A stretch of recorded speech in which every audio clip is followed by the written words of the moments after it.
All right, so this is a quick file tutorial or a file review for the potion bottles file. I'm just going to walk you through what's in here and what the different parts are for, and then I'll show you how it uploads into the Glowforge interface if that is the laser that you're using.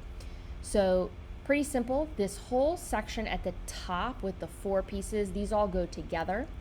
We have our potion bottle fronts, a light blue cut line, and then the purple engrave, and then we have a green optional engrave. So you can actually drag this onto any of the bottles that it fits on and engrave that if you want that engraved. And same with this one, so you can move that around, scale it up and down, and do whatever you want with that. So these are the fronts, these are the backs. So the backs just don't have the engraving because this is typically made from clear acrylic. Sometimes that looks a little hazy to have the engrave on both sides. Sometimes it looks really good. It's kind of up to you what you want to do with that. So our simple backs, and then we have 2 different options for the interior. You do not need to cut both of these. You only need to pick one. So you'll notice on the left hand side I have my interior wells but no hanging holes. On the right hand side I added some hanging holes. If you don't like the positioning of my hanging holes, you can actually take this little circle here and drag it to where you want on one of the designs. I'm going to right mouse click and ungroup. Drag this down, and then we're going to zoom in. Sorry if you hear the cat yelling in the background, that is my perpetual life. And then I'm going to highlight both items. Go to my Pathfinder panel, which if you do not see it is under Window, Pathfinder. And then I'm going to fuse that shape. And that's all you have to do. So you can copy and paste that circle, you can do whatever you want to do with that, and it will allow you to add a hanging hole in the file if you're using Adobe Illustrator. Otherwise, another option is to just drill a little hole in the middle layer after you've assembled the potion bottle, and then you can add like a jump ring or something like that, or you can even drill into the side and then put a little eye screw in there. So you have a couple different options, but I did include ones with holes if you would like those. At the very bottom here, let's minimize that, these all go together. So these options, if you'll notice, there's a notch removed from the top of each of these bottles to accommodate these stoppers. So the idea is that you can engrave and cut the stoppers from a contrasting type of acrylic and then just sort of glue them in. You also have shapes for the interior potion shapes. So you can cut these from colorful acrylics and then place those in as well. So you don't have to fill them with beads or rheoscopic fluid or anything like that. But if you do want to do that, it's in the post. To accommodate these notches, we have a separate set of back and fronts. There's no engraved design on these ones, but I think with the engrave on the stoppers and the details of the potion itself, you don't really need it. And you'll notice that these are missing the top part because we want our stopper to show up and look nice and not be glued against a clear piece. It just looks a little neater.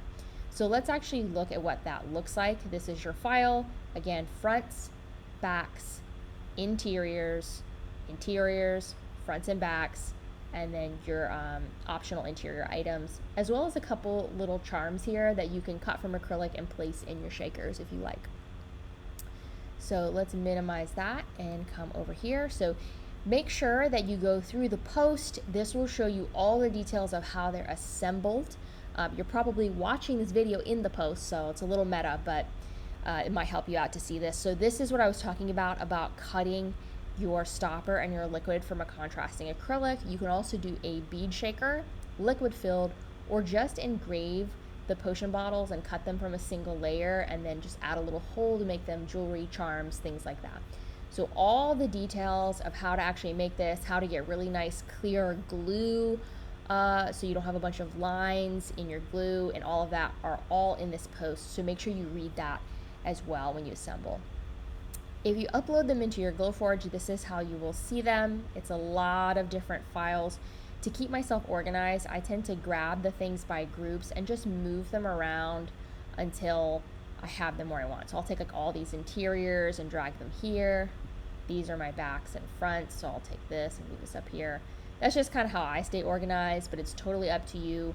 If you want to scale these up or down, just make sure you scale everything by hitting Command A and scaling it all together. but these easily scale up and down without any issues, so it's really not a problem to just scale them much larger or much smaller depending on your needs. As for settings, for the interiors, I cut 1/4 inch acrylic and I use proof grade thick clear acrylic.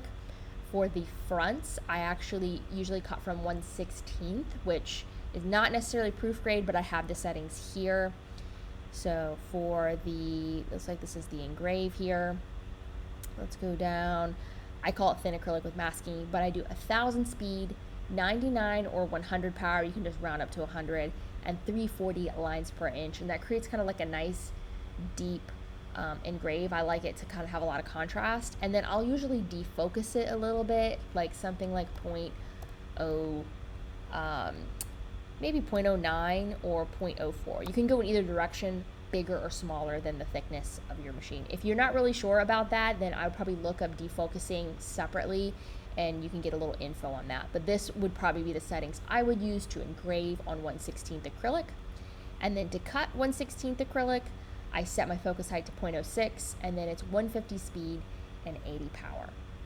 So that would give you everything you need. If you want to engrave the skull, that is its own step, as you can see up here. So you can ignore that or turn it on or off. So hopefully that'll give you kind of a little preview of what's in the file. If you have any questions, feel free to reach out through Etsy or through my site, and I'm happy to help if I can.